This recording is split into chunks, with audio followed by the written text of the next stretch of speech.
Hi guys, welcome back to my channel, and if you're new here, I'm Johanna and welcome to my cozy book space.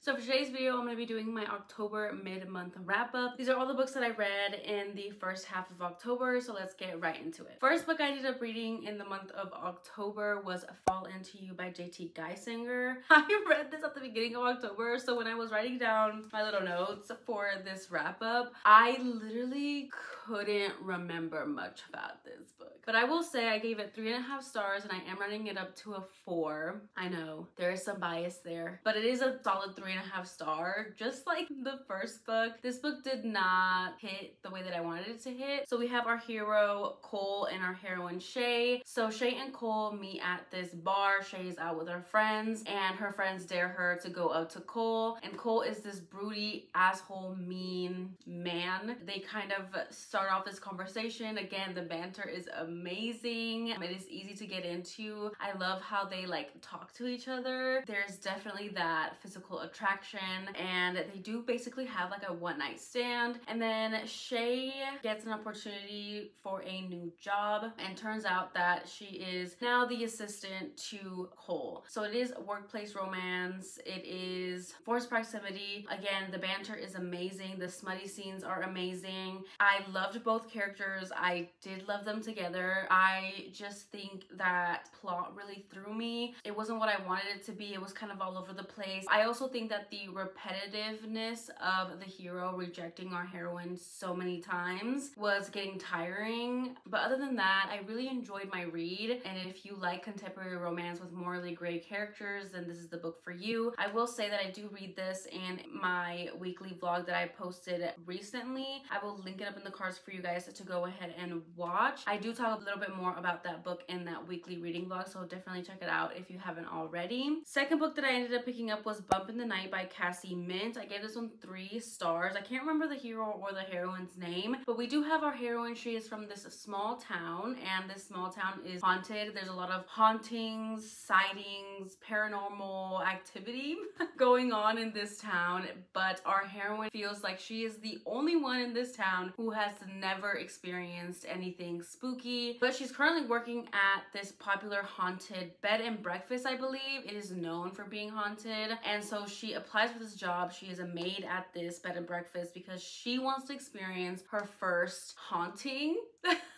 Then we have our hero. He is actually a spooky author. He writes like horror books, I believe, and he is staying at this bed and breakfast to write his most recent release, but he's currently in like this writer's block. He needs some inspiration, and he finds that with our heroine, and it is very cute. It is slightly spooky. It's not anything scary, but it does give Halloween spooky vibes. So if you're looking for a novella that fits that vibe, then this one's definitely for you. I gave it 3 stars. I really enjoyed it. After that, I ended up picking up another novella called The Mask by Mila Crawford. This one I actually got the recommendation from Kelly. I can't remember her booktube name, but I will put it on the screen if I remember to. I was watching her wrap up, I believe, or it was a rec video, and this was one of them, and I instantly downloaded it. So we have our hero Mikkel and our heroine Bree. Mikkel wears this mask. It is a creepy mask, as you can see on the cover. I'm guessing that's what it looks like. I think that's what it was described as. And he was invited to this very like private party.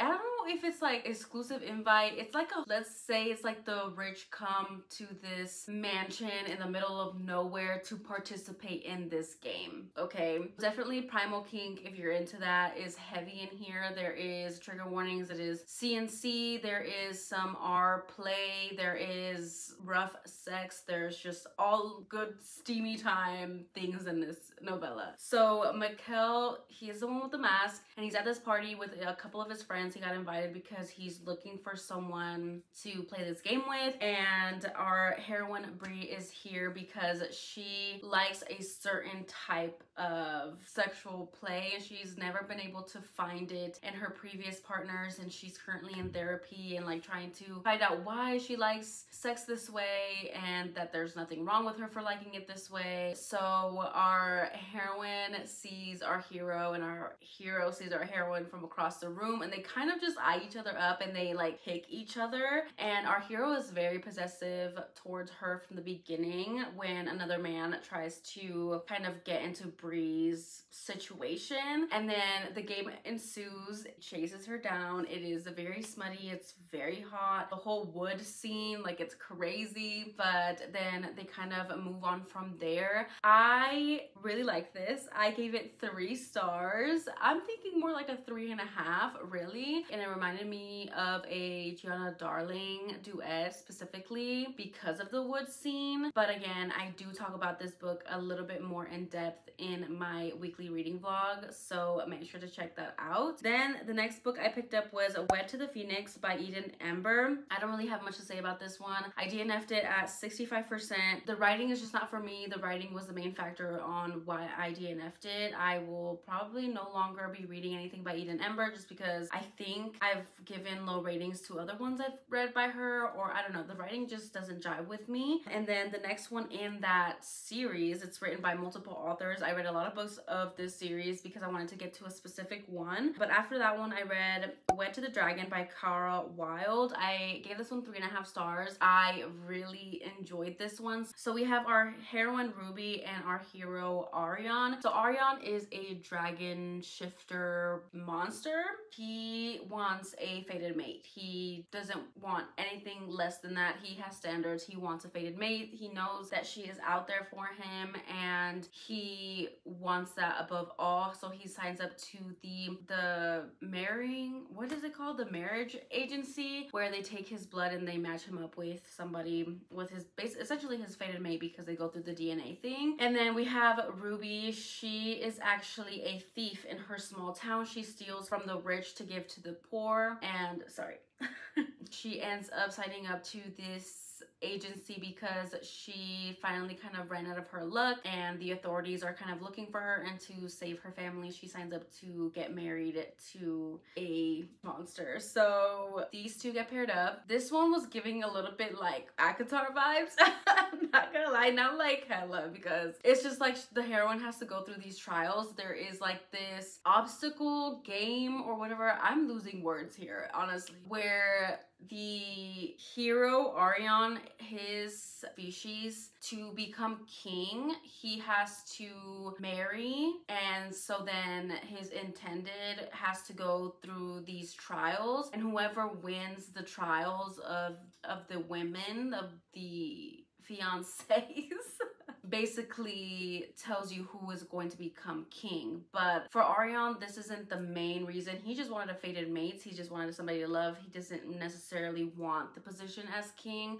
but his brother does. And overall, I loved the relationship. I loved the plot. It was very entertaining. It was fun. It was steamy. It was cute. I liked our hero and our heroine, and I definitely like Cara Wilde's writing as well. I definitely will be reading more of her novellas. After that, I read Wed to the Orc by Layla Faye. So I gave this one 4 stars. I really loved this one. This one's good. This one is about our hero Lundark and our heroine Ina. So Lundark is an orc and he essentially is a scientist. He's one of those like broody, quiet, I like my things the way that I like them, very stoic, grumpy sort of hero, okay? Those are one of my favorite type of heroes. And then he essentially signs up for this agency because he has these urges. He needs to be sexually active to like let off this energy so he can get back to his work. So he's thinking he's going to sign up to this agency, he's going to get a wife, and he can just, you know, have her whenever he wants, and then he can go back to work and she can like live her life and be quiet and be like a little object for him to be there, right? And then Ina, she signs up for this. I can't remember specifically why her reason was to sign up for it. It's mostly to like make a better life for herself and her family, so I'm guessing it's along those lines. And she meets our hero and she's instantly like attracted to him and thinks that he's so cool because he is so smart and that he's a scientist and like he's well known. They instantly have this sort of banter conversation that surprises our hero because our heroine can like keep up with him, and she's very bubbly and like happy, and she just aims to please. And so they go home and she is trying everything to be the perfect wife to our hero Lundark. He enjoys her company, but he's also kind of like annoyed by her, and their dynamic is so good. I just loved our heroine, and I loved the way that our hero learns to love our heroine, and how our heroine essentially gives the hero what he wants. And that's when he learns that like, oh shit, like, you know, like I'm missing her, like I want her to be in my space. It was just so cute, so sweet. It was steamy, it was good. Ended up being like possessive and jealous, and it just was everything that I wanted it to be and more. And I do love Layla Faye's writing, so I definitely need to read a lot more of her novellas. But anyways, yeah, I gave that 4 stars because I really liked it. After that, I ended up reading Wed to the Lion Man by Carl Wilde. This one I gave 3 stars to. This is about our hero Calum and our heroine Jade. So Calum essentially meets Jade because she's about to get sexually assaulted in the woods, and he is like doing a border patrol, and he ends up going past the border and kind of deeper into the woods, and then this is where he runs into Jade, and she's like getting chased, and he can tell that she's afraid. And our hero is a lion, so he can like protects her, and he ends up saving her life essentially. And then he goes back to his home, and she goes back to, I believe, an orphanage, and they tell her that she needs to leave because the men that were going to assault her tattletailed and said that she almost got them killed because of the lion. So her only option is to sign up to the marriage agency, and our hero had already signed up to the agency because he had been in a previous relationship and he was kind of scarred and hurt by that, and so he wanted to have his own person, his true fated mate. So he was already signed up to that before he met Jade, and then he can't stop thinking about her. He finally gets the letter in the mail that he got a match, and then when they meet, our heroine doesn't know who the hero is because when the hero saved her life, he was in his lion form, and the romance goes from there. I really enjoyed this one. This one was sweet as well. I just think that there was something about it that it didn't hit as much as I wanted it to, but I still thought it was enjoyable. And if you're looking for a monster lion shifter romance, this is a good one to start with. Then I finally made it to the one that I basically really wanted to read, which was Wed to the Lick by Layla Faye. This one I gave 4 stars to. This one was nothing like I thought it was going to be. It is between our hero Virgil and our heroine May. Definitely read trigger warnings for this one because our heroine does suffer from anorexia, and our hero is basically he's like this skeleton being, and he goes to this marriage agency because he needs to find his fated mates just to continue his species. Everyone's afraid of him. Everyone treats him badly. And from the beginning, you just feel so bad for him because he can't help the way that he looks. He can't help what his magic is. And he's instantly infatuated with his bride and thinks that she is so beautiful. Jade, she is kind of nervous and scared, not necessarily of our hero. She finds him attractive. She kind of has this trauma, obviously, from her condition, and she grew up in a really bad household, and it goes from there. They go to hero's house and they kind of live like that, and they kind of get to know each other. This is a very slow burn, sweet romance. There's a lot of deeper topics in here, and I really enjoyed those topics as well, and I liked how they kind of correlated with each other. It wasn't anything that I thought it was gonna be. It drew me in. I felt the emotional impact. I felt their love story. I believed in their love story. I do love a romance where they kind of heal each other, so that's why I gave it 4 stars, and I really enjoyed it. After that, I ended up reading Raw by Belle Aurora. I actually didn't end up reading this. I read up to 27% and then I decided to DNF it. I talk about this book in my weekly reading vlog. I go into a lot of detail on why I DNF'd it, so definitely check out that reading vlog. After that, I read Stalker My Protector by Jessica Kane. I gave this one 3 stars. This is Jessica Vanessa Kane's last book release. She's made it known in her newsletter that this is going to be the last novella that she publishes because of people stealing her work, which is just so sad. But I gave it a read. I gave it 3 stars. I really enjoyed it. We have a best friend's little sister. Our hero stalks the little sister, our heroine. The brother realizes that the sister has a stalker, and so the friend asks our hero to protect and keep a lookout on our heroine because he's going out of town. And they kind of, I mean, it's just a kid. It gets down to the smutty scenes. It's unhinged, it's crazy, but it was fun for what it was. After that, I ended up reading Butcher and Blackbird. I gave this one 5 stars. This is about our hero Rowan and our heroine Sloane. I read this book in my last weekly vlog as well, so there's a lot more detail on how I felt about that book. But this is a very hyped dark romance about 2 serial killers. It has a rom-com vibe to it, but definitely check trigger warnings. I gave it 5 stars. I really loved it. If you guys want to hear more of my thoughts, check out that video. Then I ended up reading Madame by Sarah Kate. I actually had an arc for this, but I read it literally the day before it came out and finished it on release day. I'm so bad at arcs. I feel like I've come to the conclusion that I probably should stop requesting arcs because I don't know. There's something about it, I can never get to it. But I gave this one 4.5 stars. I'm rounding it down to a 4-star though. This is about Eden, aka Madame Kink. And then we have Clay and Jade. So this is a throuple, this is a menage. Basically, we've met and seen Madame Kink throughout the entire Salacious Players Club series. Eden had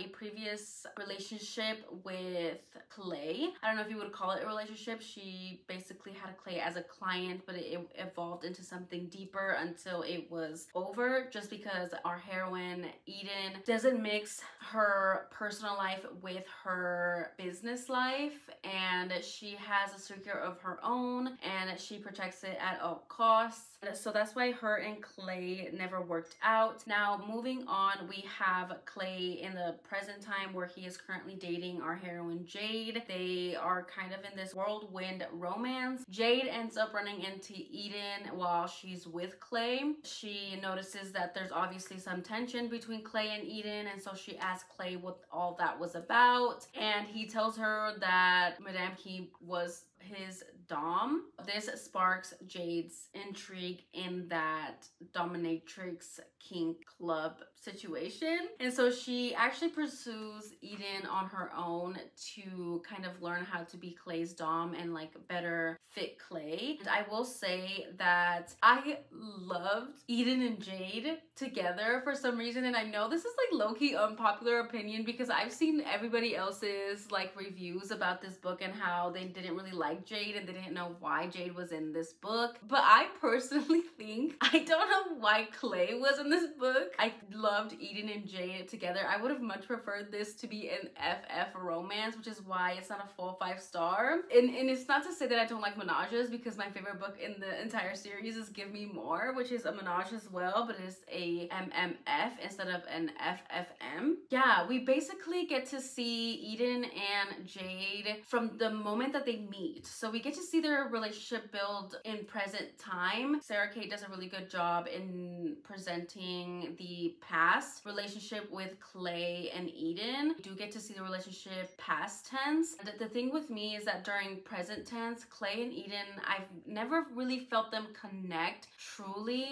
because I felt like Clay was still heartbroken and held some resentment towards her. And I also didn't really believe Clay's relationship with Jade, because Jade felt kind of like a rebound to Clay because it was a relationship after Eden, which he claimed to be in love with. And not to say that I don't like Clay, I did love Clay. Like, there was nothing wrong with him. I just think that he wasn't necessary for this story. So we do get a lot of spicy, smutty scenes between them individually and them all three together, and it was hot, it was steamy, it was a good time, and I love Sarah Kate's writing. I love how she writes smut in her books because it's not only about the physical, but how they emotionally connect as well. And there's like a lot of emotional healing between everyone. But I especially will say that I loved every scene that Eden and Jade were in together. Like, I don't know what it was, you guys, but I really fucked with Eden and Jade together. I just think that they kind of just had this chemistry between them that Clay wasn't bringing to the table. So I will say there was a disconnect between all three. I did think when they were all three together, I didn't feel connected to all three, but I will say when it was Eden and Clay, I felt that connection, and when it was Eden and Jade, I felt that connection even more. But when they were all three together, it was just kind of iffy for me. So that is why it's not a full 5-star, but I still enjoyed it. I'm sad the series is over. I can't wait to see what else Sarah Kate comes out with. I will be reading it for sure. I love it so much, and I definitely think you should read it. I mean, especially if you've read the entirety of the series up to this book, I definitely think it's worth it, and I gave it 4.5 stars. Last book that I read in the first half of October was Blood Moon by Jillian Graves. This is about Hazel and Vlad. I gave this 3 stars. I had been seeing this novella. I honestly can't listen. The issue with this is that I don't even know if it's a novella or if it was like 200 plus pages. I honestly don't know. But I had been seeing this novella for months now, but I had been putting it off because I wanted to read it in October, and I finally read it in October. But I will say I gave it 3 stars. It didn't hit the way that I wanted it to. The cover, oh, I love the cover. It just sucks that I didn't love this book. So we have our heroine Hazel, which she's a witch and she owns a bar, I guess, called the Witch Hazel, which is funny. And then we have our hero Vlad, which actually owns a new club bar across the street from the Witch Hazel called the Black Door. And Vlad is a vampire, and they actually meet at this party that Hazel's friend is hosting. Hazel's actually in the shower rubbing down on some potion that her friend made, and it makes her like horny and feeling herself and her body and all this stuff. And I love that she's a plus size heroine as well, and I love that she has pink hair, tattoos, piercings, all of the things. Then our hero is actually looking for the bathroom, and the way the bathroom in this book is like a Jack and Jill. I think it connects to the bedroom and it connects to like the outside, into like the living room, I guess. And so he goes in through the living room, but she went in through the bathroom. And so he walks in on her, and they kind of have this steamy one-night stand. And then she finds out that he's the owner of the club bar across the street from her bar that has been sabotaging her bar and creating problems for her, and something that she's been stressing about and having problems with. So she kind of runs away, sees him again, and she kind of confronts him. They have a lot of steamy moments, and they kind of bicker back and forth. They're kind of work rivals until they kind of eventually figure it out. And then HEA. Again, there was nothing really wrong with this book. I just didn't enjoy it as much as I thought I would, and I guess that was kind of disappointing for me. But 3 stars isn't bad. I definitely think that you should read it during the spooky season if you're looking for a novella length book. And I enjoyed the book. And yeah, that was the last book that I ended up reading in the first half of October. If you want to let me know that you made it to the end of this video, then go ahead and leave me a potion emoji. If there's no potion emoji, then leave me like the sparkle emoji or like anything potion witchy related. Comment that down below in the comments. Again, thank you guys so much for watching. Don't forget to like, comment, and subscribe. And I will see you guys in my next one. Bye, guys.